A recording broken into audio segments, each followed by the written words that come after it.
Le média à la place de CNews ou BFM? Oui ou non? Rendez-vous sur tnt.lemediatv.fr. On passe désormais à notre rubrique Les combats de l'info et je recevrai Leslie Varenne, ancienne journaliste d'investigation et directrice de l'Institut de veille et d'études des relations internationales et stratégiques. Leslie Varenne publie demain, mercredi 22 mai, aux éditions Max Milo, ce livre Emmanuel au Sahel, itinéraire d'une défaite. Cet ouvrage, il retrace la débâcle de la France dans une région cruciale pour son influence mondiale. Il s'agit d'un échec politique majeur, mais aussi d'une déconvenue personnelle pour Emmanuel Macron que Leslie Varenne qualifie, avec une expression assez savoureuse, de président qui ne sait pas qu'il ne sait pas.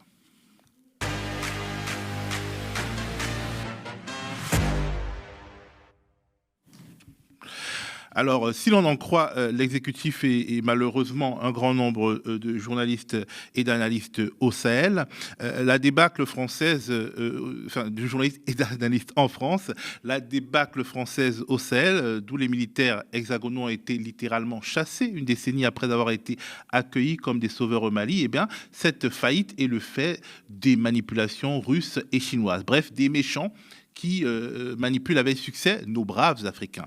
L'ancienne journaliste d'investigation Leslie Varenne, qui publie ce mercredi ce livre, donc Emmanuel au Sahel, itinéraire d'une défaite aux éditions Max Milo et aux antipodes de ces théories faciles. Dans son livre, elle raconte, et je cite la 4e de couverture, une longue suite de manque de stratégie, de vision, de méconnaissance des réalités africaines, d'approches technocratiques, d'erreurs, de contretemps qui ont conduit à la défaite avec un facteur aggravant, la personnalité.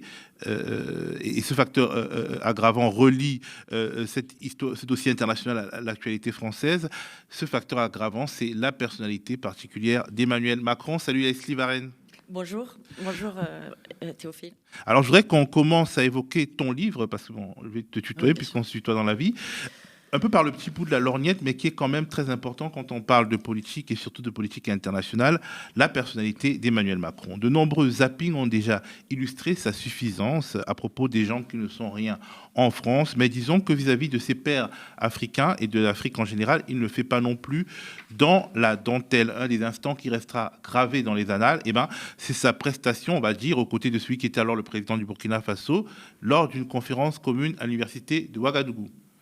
Quelque part, vous me parlez comme si j'étais toujours une puissance coloniale. Mais moi, je ne veux pas m'occuper de l'électricité dans les universités au Burkina Faso.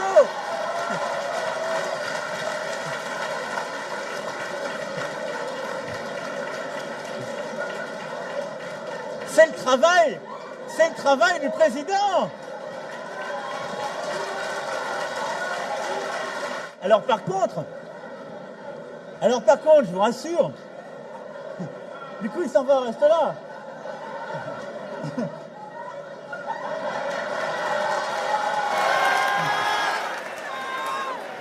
Du coup, il est parti réparer la climatisation. Alors, on se souvient aussi de ses propos assez péremptoires et qui ont choqué sur les femmes africaines qui font beaucoup trop d'enfants. Le défi de l'Afrique, il est totalement différent, il est beaucoup plus profond, il est civilisationnel aujourd'hui. Quels sont les problèmes en Afrique? Les États faillis, les transitions démocratiques complexes, la transition démographique qui est, je l'ai rappelé ce matin, l'un des défis essentiels de l'Afrique. Quand des pays ont encore aujourd'hui 7 à 8 enfants par femme, vous pouvez décider d'y dépenser des milliards d'euros, vous ne stabiliserez rien. On se souvient encore de ses ultimatums et de sa convocation lancée en public à destination de chefs d'État africains qu'ils somment de venir s'expliquer lors d'un sommet à Pau après des manifestations populaires d'hostilité à la France dans leur pays. J'attends d'eux qu'ils clarifient et formalisent leurs demandes à l'égard de la France et de la communauté internationale. Souhaitent-ils notre présence? Ont-ils besoin de nous? Je veux des réponses claires et assumées sur ces questions. Je ne peux ni ne veux avoir des soldats français sur quelque sol du Sahel que ce soit, alors même que l'ambiguïté persiste à l'égard de mouvements anti-français. Alors, Leslie, quand je regardais à nouveau tous ces extraits, je me rappelais qu'Emmanuel Macron a l'âge d'être souvent le fils d'un de ces chefs d'État et qu'en Afrique, la question du droit d'aînesse est importante d'un point de vue culturel. Tout le monde, normalement, qui travaille avec l'Afrique ou en Afrique le sait, bon, pas Emmanuel Macron. Mais disons, tu as regardé tous ces instants de vie, en quoi la personnalité d'Emmanuel Macron, friand vraiment de petites phrases méprisantes, a pu accélérer ce que tu appelles la défaite de la France au Sahel? Alors, il y a plusieurs questions là-dedans. Emmanuel Macron prononce toujours, parle toujours à la première personne du singulier. Quand il parle de la France. Quand il parle de la France. Il décide toujours seul. C'est quelqu'un qui a une représentation de la Ve République qui est quasiment mystique. Moi, j'avais pas envie de... C'est un bouquin politique, hein, c'est pas un bouquin de petites phrases, etc. C'est un bouquin très politique. J'avais pas envie forcément de personnaliser. Je ne le fais pas. D'ailleurs, je sais pas si tu as remarqué, mais je tape jamais. Je suis toujours très élégante, hein. Je suis toujours très élégante et nuancée. Je me fais des fleurs, je me lance des fleurs. Tu as de l'humour. Mais c'est vrai. Mais on est obligé de le traiter comme ça parce qu'on se rencontre. Enfin, moi, je suis le Sahel depuis 7 ans. Je suis arrivée dans la guerre du Sahel. Je suivais l'Afrique de l'Ouest, la Libye, etc. depuis plus longtemps. Mais la guerre du Sahel, je la prends en même temps que lui. Donc, j'ai suivi, mais petit à petit, jour après jour, toutes ces démarches. Et force est de constater que c'est toujours lui qui décide. C'est lui qui dit « je vais retirer mes soldats ». C'est lui qui prend ses décisions. Et parfois, même la décision de fermer les bases au Mali, de fermer 3 bases au Mali, c'est lui qui la prend seul. Le chef d'état-major n'était pas au courant.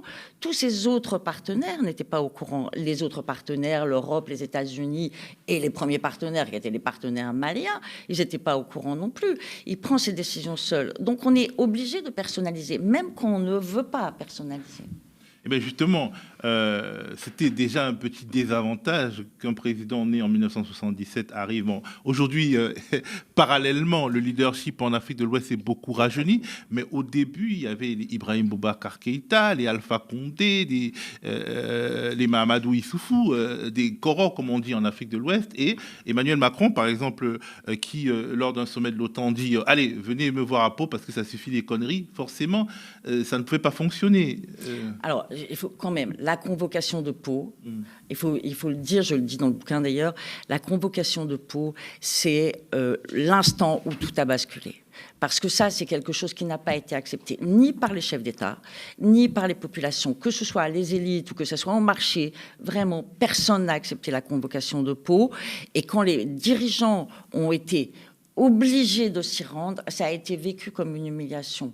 On était à un moment donné de la guerre, c'était vraiment l'année 2019, c'est une année noire. Il y avait énormément de soldats qui étaient tombés. Au Mali, comme au Niger, comme au Burkina Faso. Il y avait énormément de morts parmi les civils et les militaires.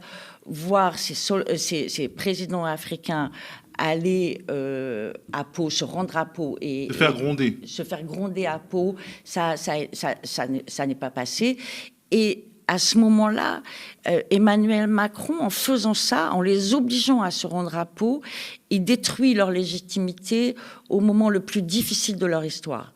Et ça, c'est vraiment quelque chose qui n'est pas passé chez aucun des dirigeants africains. Et peut-être que, justement, cette délégitimation qui passe par cette présence écrasante de l'armée française, par ces propos humiliants, elle n'explique pas entièrement, mais elle peut participer finalement à ce renouvellement par la force du personnel politique, notamment ces coups d'État, qui sont des coups d'État liés à l'impuissance des États que la France était censée rendre plus forts à travers son aide militaire. Oui, mais alors là, si vous voulez, il faut revenir au début de la lutte contre le terrorisme, de la guerre contre le terrorisme. On sait que la guerre contre le terrorisme fragilise les États et qu'elle ne donne jamais de résultats. On le sait, on a vu, tout le monde s'est cassé la figure en Afghanistan, en Libye, partout. Donc, en fait, la fragilisation des États, elle est la continuation de ces guerres contre le terrorisme qui ont échoué partout. Après, comme d'une manière sécuritaire, l'armée française n'a pas réussi à ramener la paix, à ramener la sécurité pour les populations. Évidemment, les populations et que leur président non plus n'arrivait pas à ramener la paix sur le territoire, évidemment, ça a donné des bouillonnements partout. En revanche, il faut quand même faire des différences parce que tous les coups d'État ne se ressemblent pas. On a parlé d'épidémies de coups d'État, etc. Tous les coups d'État ne sont pas les mêmes. Tous les coups d'État n'ont pas eu les mêmes auteurs. Moi, je considère, pour ma part, je considère qu'il y a 2 coups d'État qui ont eu une vraie légitimité populaire et qui ont été portés par les populations. C'est le premier coup d'État au Mali de 2020 qui vient parce qu'il y a un blocage démocratique. Après, ce que la junte malienne en fera, c'est autre chose. Mais le coup d'État de 2020 est un coup d'État qui a le soutien populaire parce qu'il vient justement... La situation démocratique était bloquée, la situation sécuritaire était bloquée. Donc ce coup d'État, il a une vraie légitimité populaire. Je considère que celui de août 2023 au Niger... c'est exactement la même chose, puisque l'élection de 2021 de Mohamed Bazoum n'avait pas été une élection libre, crédible et transparente, comme le veut la formule consacrée. Donc, c'est deux coups d'État. Celui du Burkina Faso, le premier du Burkina Faso qui chasse Roch Marc Christian Kaboré. Celui que Macron avait envoyé réparer la climatisation. Celui-là. Il est plus ambigu. Celui qui... D'autant plus qu'il est aussi moins contesté, c'est-à-dire celui que tu considères comme le plus ambigu a été finalement le moins mal vécu à Paris. C'est-à-dire, au fond, on n'a pas essayé de sauver Roch Marc Christian Kaboré. Ah non, on n'a pas sauvé Roch Marc Christian Kaboré, comme on n'a pas sauvé non plus Alpha Condé. Celui qui est le plus ambigu, là, vraiment, parce que j'ai inclus la Guinée dans le Sahel, parce que c'était un coup d'État qui montrait bien les doubles standards, comment la CEDEAO... sanctionne, ne sanctionne pas, etc. Donc j'ai inclus la Guinée dans ce chapitre des coups d'État. Le plus ambigu, c'est quand même le coup d'État en Guinée. Et puis, il y a le coup d'État au Tchad, qui est un coup d'État anticonstitutionnel adoubé par Paris. Effectivement. Alors, au-delà de la personnalité d'Emmanuel Macron, il y a une sorte de péché originel dont tout le monde se souvient en Afrique, mais que l'on a tendance à oublier en France, c'est la guerre en Libye. C'est une sorte d'héritage empoisonné, parce qu'il ne faut pas être tout à fait injuste avec Emmanuel Macron, et donc un héritage empoisonné qui vient de Nicolas Sarkozy, et dedans on peut mettre dans le paquet cadeau, si on peut dire, en tout cas dans la bombe emballée dans le papier cadeau, on peut mettre les erreurs de François Hollande aussi. Alors on peut mettre les erreurs de Sarkozy. D'abord, la guerre de Libye, c'est Sarkozy. Parce qu'on va revenir à une histoire que toi et moi, on connaît bien. Si on en est là du rejet de la politique française en Afrique, ça a commencé d'abord avec la guerre en Côte d'Ivoire et la guerre en Libye. 2011 a été un tournant majeur dans le rejet de la politique française. La Libye et la Côte d'Ivoire, ça n'est jamais passé. Ça, c'est deux éléments extrêmement forts. Après, ça va aller crescendo. Et quand Macron arrive en 2017, à sa décharge, le rejet de la politique française est déjà à un niveau extrêmement élevé. Le problème, c'est que ce jeune président en qui tout le monde croyait, comme vous disiez tout à l'heure, où on se disait il va changer les choses, etc., ce jeune président prend un dossier, prend une situation qui est vraiment en pleine ébullition, et non seulement il ne va pas arranger les choses, mais il va rajouter de l'huile sur le feu à chacune de ses prises de parole. Alors, la France a voulu être omniprésente et des fois de manière contre-productive. C'est ce que tu expliques. Tu racontes l'histoire du G5 Sahel. Alors, le G5 Sahel, c'est une sorte d'agglomérat de 5 pays du Sahel pensé par la Mauritanie. C'est une idée mauritanienne qui a été en quelque sorte piquée par la France. Et la France n'en a rien fait de bon, en tout cas, si on suit le parcours de ton raisonnement. Oui, parce que la Mauritanie avait planché sur un projet qui était extrêmement bien fait, parce qu'il prenait en compte justement ce qu'on n'a pas fait.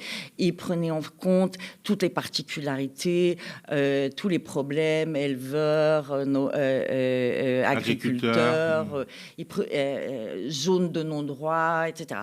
Et il prenait même, très très important, il prenait même en note les discussions avec les salafistes. Et ça, c'était aussi très, très important. Et donc, ce projet était une espèce de petite merveille dont on aurait pu se servir. Et mais là, ça n'est pas Macron. Hein. En 2014, le ministère de la Défense s'empare de ce projet, et ces 5 pays correspondent aux endroits où sont disposées les forces françaises. Donc, ils ont dénaturé le projet. En dehors de la Mauritanie. En dehors de la Mauritanie. La Mauritanie n'a jamais eu de force sur son territoire. Et donc, ils ont dénaturé ce projet-là, et au lieu d'en faire un projet de développement, un projet sociologique, un projet culturel, d'infrastructure, etc., ils en ont fait une force uniquement sécuritaire. Mais là où, en plus, en 2017, quand arrive Emmanuel Macron, ils ressortent un vieux projet qui est la force conjointe G5 Sahel. Alors là, c'est carrément une force militaire où les 5 pays de ce G5, Mauritanie, Tchad, Niger, Mali, Burkina, vont coopérer ensemble. Et ça, ils vont tout essayer, mais tout essayer. Ça va durer des années et ça ne marchera jamais. Ça va coûter un pognon de dingue et ça ne va jamais marcher. Alors, tu évoques l'opération Barkhane, qui est aujourd'hui morte de n'avoir plus de base, ni au Niger, ni au Mali, ni au Burkina Faso. En gros, tu expliques qu'il n'y avait pas de but de guerre à cette opération Barkhane et que, en fait, la France, elle se glorifiait de tuer quelques chefs djihadistes alors que cela ne résolvait rien. Ben, pourquoi ça ne résout rien? Parce que quand des chefs djihadistes étaient tués, on en parlait dans les JT en France, on disait que c'était très bien, mais pourquoi ça n'a rien changé? Pourquoi ça n'a pas apporté aux populations de ces pays ce qu'elles attendaient? Parce que c'est ce qu'on appelle le body count. Les militaires sont toujours très contents, ils ont tué un chef, c'est une belle prise, mais sur le fond, ça ne change rien. Toutes ces organisations sont faites pour endurer la mort d'un chef. Il y a un numéro 2, il y a un numéro 3. Donc, il y a un chef qui part, et ben, il y a un numéro 2 qui arrive, il y a un numéro 3 qui arrive. Et donc, ça vous fait plaisir sur le coup, mais en réalité, ça change absolument rien. Et c'est tout le problème de la lutte contre les terroristes. Les Algériens ont vécu ça pendant la décennie noire. Ils se sont rendus compte à un moment donné que ça ne servait absolument à rien de tuer des chefs et qu'il fallait régler la question politiquement. Et en plus, souvent, quand vous avez des choses qui se passent comme ça, vous avez un chef qui tient une zone, parce que ça, c'est par zone que ça. Vous avez un chef qui tient une zone, vous éliminez ce chef-là, le second va peut-être être plus cruel, plus imbécile, il va pas faire les choses comme. Et ça peut être encore plus déstabilisateur. Et puis en plus, au début, ils cherchaient des chefs, disons. Nord-africains pour dire les choses, et au final ils se sont rendus compte que les ethnies locales pouvaient aussi avoir des chefs djihadistes. Mais bien sûr, parce que si tu veux, c'est ce que j'explique dans le livre, et c'est un peu ce que j'ai découvert en faisant les recherches, etc. C'est que ils sont entrés dans une guerre contre le terrorisme au Mali de la même manière que les Américains sont rentrés en Afghanistan, c'est-à-dire qu'ils sont rentrés sans avoir une connaissance fine. Et ça, c'est la problématique de la France aujourd'hui, c'est qu'on n'a plus personne qui connaît l'Afrique. Alors qu'historiquement, la France se vantait de bien connaître les sociétés Oui, africaines. mais elle a perdu. En tout cas, elle l'a pas perdu parce qu'on est très nombreux à connaître l'Afrique en vérité. Mais dans les consulte pas. Mais on nous consulte jamais. Mais dans les arcanes de l'État, il y a plus personne qui connaît l'Afrique. Ou ceux qui la connaissent ne sont pas appelés. Donc, il y a pas de grands spécialistes, et on ne fait pas appel à ces grands spécialistes-là pour élaborer une vision, une stratégie, une politique. Oui, c'est par exemple, pour parler un peu d'actualité, c'est quand il y a eu le problème à Gaza, Emmanuel Macron a voulu faire une coalition anti-Hamas, et il a parlé avec un visiteur du soir, il a parlé avec Bernard-Henri Lévy. Anti-Hamas, anti-Daesh, anti-Al-Qaïda. Voilà, puis il aime bien les coalitions, il aime beaucoup les coalitions. On remarque que chaque fois, il y a des coalitions. Mais alors qu'on a combien de spécialistes, d'experts, de chercheurs du CNRS qui sont spécialistes du conflit palestinien, du conflit israélo-palestinien en France. Mais on a les meilleurs peut-être. Et on ne fait pas appel à cette expertise-là. Alors, tu évoques aussi l'absence de rôle de l'Europe et des États-Unis au Sahel, et je dirais, si j'ai bien compris, leur manque de loyauté vis-à-vis de la France. Bon, on ne va pas se plaindre et chouiner parce que personne n'a envoyé la France au Sahel, mais les Américains, par exemple, ils jouent perso. Ils ont joué perso dans cette affaire. Non, tout le monde a joué perso. Alors, quand même, il faut reconnaître aux Américains qu'ils ont apporté de l'aide en renseignement, qu'ils ont apporté de l'aide logistique à la France. Et la France avait, mais vraiment, avait beaucoup besoin de cette aide-là, et les Américains l'ont donnée. Mais que ce soit les Américains et surtout l'Allemagne, et bien sûr les Anglais, tout le monde voulait être au Sahel, mais personne ne voulait être au Sahel sous domination française. ou sous leadership français. C'est-à-dire que chacun voulait sa carte. Puisque l'Afrique est très convoitée, chacun veut sa place, et il ne voulait surtout pas être considérés comme des supplétifs de la France dans cette affaire-là. C'est pour ça que... Mais les Allemands, pendant un certain nombre de décennies après la Deuxième Guerre mondiale, ils étaient très contents d'être les supplétifs de la France. Et à un moment donné, ils n'ont plus voulu, en gros. En Afrique, les Allemands ne concurrençaient pas la France. Non, ils n'ont jamais voulu... Jamais. Non, ils n'ont jamais voulu être les supplétifs de la France. Ils avaient leurs instituts Goethe, et puis bon, voilà, quoi. Oui, non, mais ils ont... C'est une manière de parler, mais je veux dire... Ils ont leurs intérêts en Afrique, comme les Italiens ont leurs intérêts, les Espagnols ont leurs intérêts, tout le monde a ses intérêts en Afrique, mais ils ne veulent pas être sous leadership français, parce qu'ils considèrent que la France tire la couverture à elle, que la France est très arrogante, que... Et qu'elle est colonialiste. Par exemple, les Italiens, ces dernières décennies, enfin, depuis la guerre en Libye, les Italiens jouent vraiment la carte de la France colonialiste. Oui, sauf que les Italiens, ils ont aussi colonisé. Hein. Oui, ils ont essayé, ils n'ont pas tout à fait réussi à coloniser l'Éthiopie. Et puis, il y a eu la Libye. Donc, bon, ils ont beau jeu de parler comme ça, c'est facile de parler comme ça, mais c'est vrai que personne ne voulait être sous leadership français. Et ce qu'on s'aperçoit, enfin, quand on regarde le dossier de près, c'est ils sont assez contents que la France ait perdu.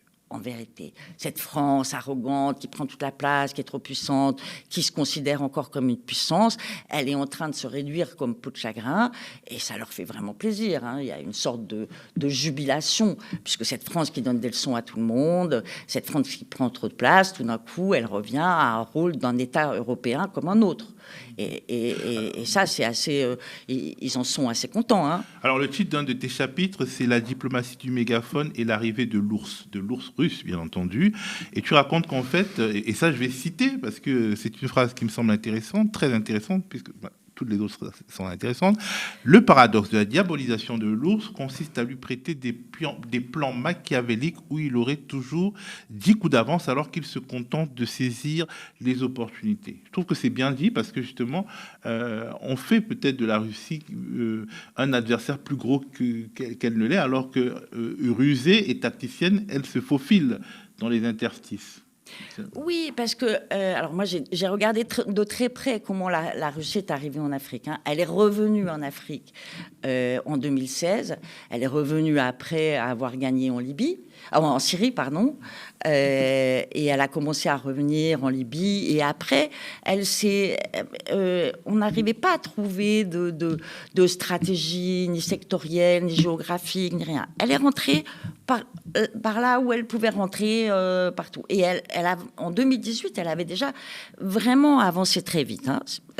C'était assez impressionnant.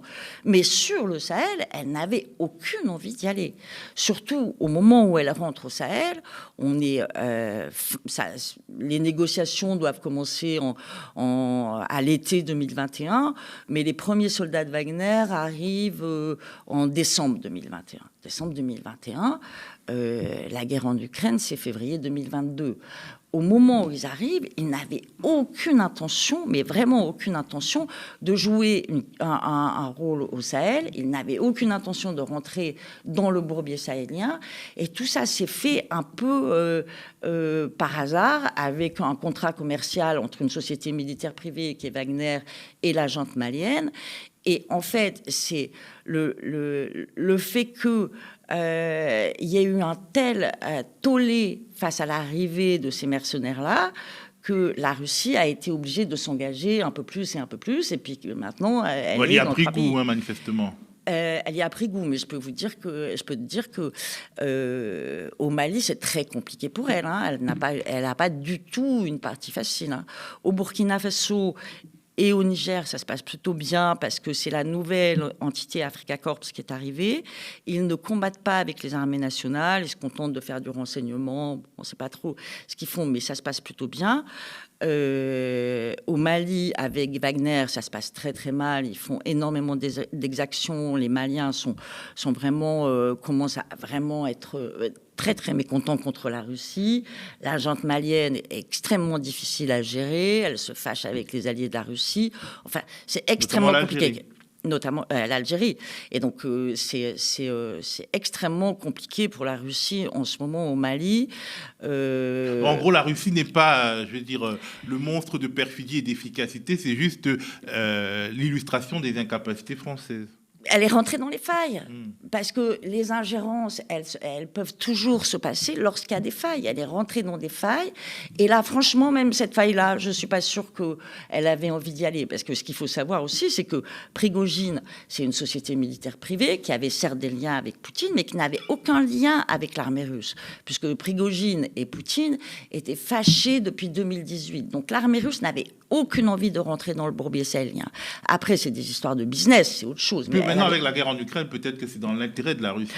Il se trouve que ça a été vraiment dans son intérêt, parce que à partir de la guerre en Ukraine et du vote à l'Assemblée générale des Nations Unies en mars 2022, où là, elle se rend compte que c'est 28 pays d'Afrique sur 55 qui votent oui pour soutenir l'Ukraine.